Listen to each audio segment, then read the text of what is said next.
से बम बनाने की सामग्री और कुछ जहर से भरे मेडिकल पाउच बरामद हुए।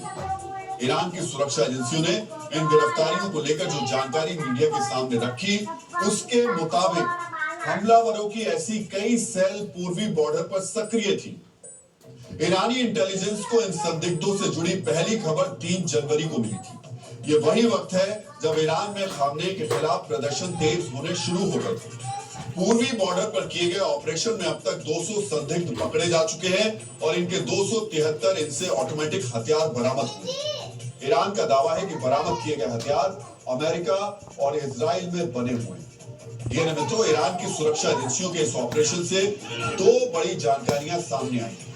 पहली जानकारी है कि बरामद किए गए हथियार अमेरिका और इजराइल के हैं। ये तथ्य चौंकाने वाला नहीं है, क्योंकि इजराइल और अमेरिका दोनों ही खामनेई के विरोधी हैं। लेकिन दूसरा तथ्य यानी ईरान का पूर्वी बॉर्डर, वो गौर करने लायक है।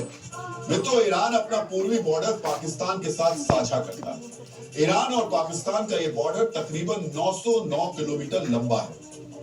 तथ्य यानी फैक्ट्स आपके सामने हैं। अब वक्त है पाकिस्तानी साजिशों से जुड़ी इन जानकारियों के तार आपस में जोड़ने का। 12 जनवरी को एक अमेरिकी जहाज पाकिस्तान के कराची बंदरगाह पर आया। अंतर्राष्ट्रीय मीडिया रिपोर्ट्स के मुताबिक इस जहाज में ऑटोमेटिक हथियार लदे हुए थे।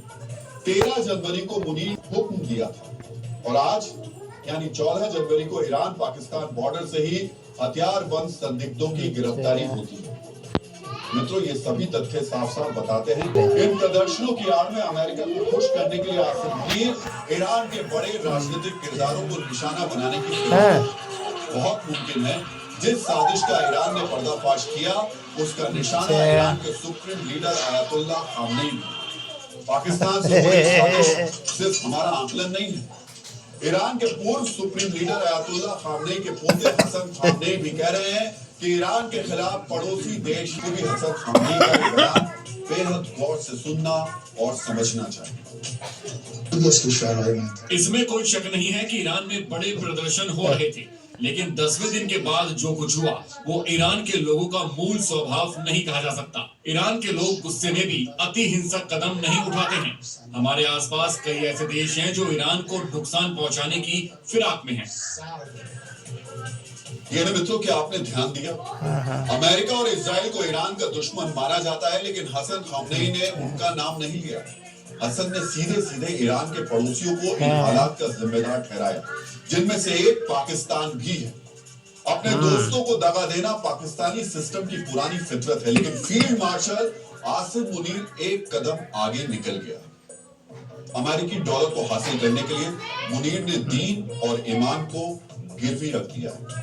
डॉलर के लिए पाकिस्तान इस्लामिक ब्रदर कहे जाने वाले ईरान को भी धोखा देने के लिए राजी हो गया। पाकिस्तानी फौज लेकर तालिबान के बड़े कमांडर अब्दुल, पाकिस्तान का दूसरा नाम धोखा ही है। पाकिस्तानी फौज आपसे ऐसे वादे करेगी जिन पर आप खुद भरोसा नहीं कर पाएंगे। हर कदम पर हर किसी को धोखा देना, यही पाकिस्तानी फौज की फितरत है।